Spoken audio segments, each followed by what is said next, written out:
హైదరాబాద్ ఉప్పల్లోని నల్ల చెరువును పరిశీలించారు నీటిపారుదల శాఖ మంత్రి హరీష్ రావు. అధికారులతో కలిసి చెరువు లేఅవుట్ను చెక్ చేశారు. 2 దశల్లో చెరువును అభివృద్ధి చేయాలని అధికారులను ఆదేశించారు. ప్లే గ్రౌండ్, పార్కులు ఏర్పాటు చేయాలని సూచించారు. ప్రస్తుతం నగరంలోని 30 చెరువులను మిషన్ కాకతీయతో అభివృద్ధి చేస్తున్నామన్నారు మంత్రి హరీష్ రావు.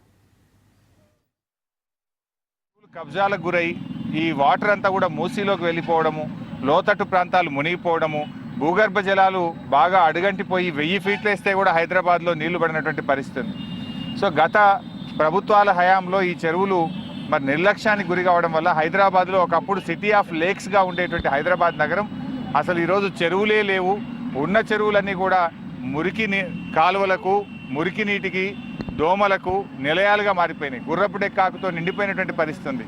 సో వీటన్నిటిని కూడా పునరుద్ధరించాలనే ఉద్దేశంతో మొదటి దశలో హైదరాబాద్ నగరంలో ఒక 30 చెరువులను ఈ సంవత్సరం వాటిని అభివృద్ధి చేయాలని చెప్పి నిర్ణయించుకోవడం జరిగింది.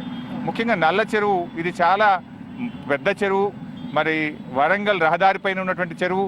దీన్ని అన్ని రకాలుగా అభివృద్ధి చేయాల్సిన అవసరం ఉంది.